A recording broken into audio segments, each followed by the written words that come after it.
there.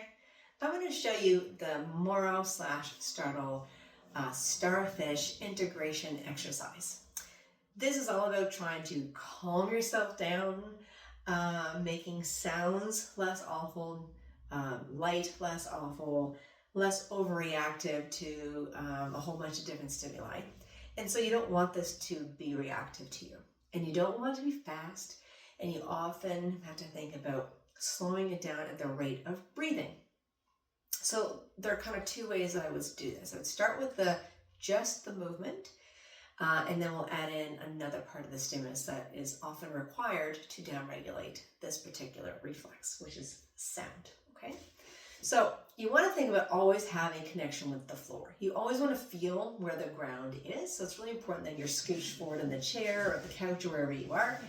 You don't need to go far back. If you want to feel more safe, some people do it where it's like a bed or a couch or something that you know where you have nowhere to go, you've got pillows. If that's what you need to feel more safe, that's the point, is that you're moving with this particular action, but you're safe doing it.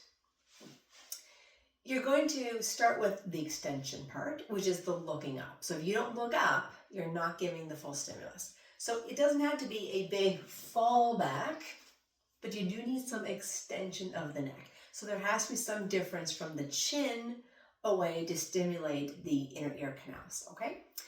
With that is the inhalation, you're breathing in, and it's the opening up to the world. So your arms go wide and your legs go apart. That's why it's called the starfish, because you look kind of like a starfish, okay? So that's the first half. I'll show you that in a second. The second half is the flexion component, which is the bending down with the chin and the arms crossing and the legs crossing. What's really important here is that as you look down, the same side is in front. So here, my right arm and my right leg are in the front. That matters. So that needs to be tucked in behind like that, and you're like this. The second round, you'll switch. So it would be this arm and this leg. And that might be really hard for some people, and you'll have to think about that. Sometimes people actually need to touch you to know which side you're doing, and then touch the other side the next time. So it looks like this. You breathe in, you look up, your legs and arms are apart. You breathe out, you cross the same arm, same leg. You breathe in, you look up, you breathe out, you go same arm, same leg, but the opposite of the first time. That was one full cycle.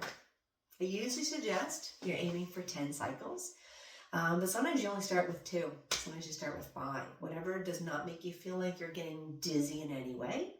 And it doesn't need to be big, robust, and certainly not having to be fast. Eventually you should be able to do that. No big deal.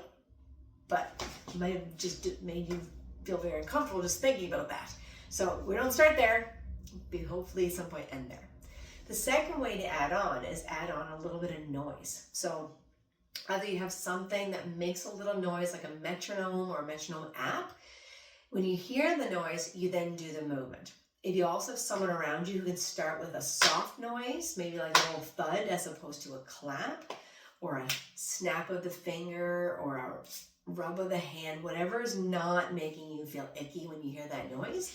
Let's example tap. I would then do the movement where I breathed in and I follow. I would wait for the noise. So let's say I heard it. I then do it again, but I switch. Don't forget the breath. So I hear a noise. I do the movement. I switched. I wait for the noise. So let's say it went. And then I do that and I switch the opposite. And so I would do that 10 times.